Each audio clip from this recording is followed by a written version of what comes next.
Hi everyone, in front of me I've got HUAWEI Mate Xs 2 and let me share with you how to reset app preferences on this device.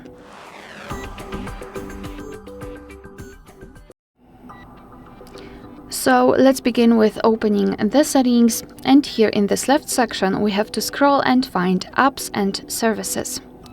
Then let's tap on apps at the top and then tap on this 4 dots icon in the right upper corner. Now we have to tap on Reset App Preferences, and here your device is informing you what it will actually reset, so among others disabled app notifications and background data restrictions for apps. What's more, no worries, you won't lose any app data, so simply tap on Reset and basically this is it. Alright, so that will be all. Thank you so much for watching. Please hit the subscribe button and leave the thumbs up.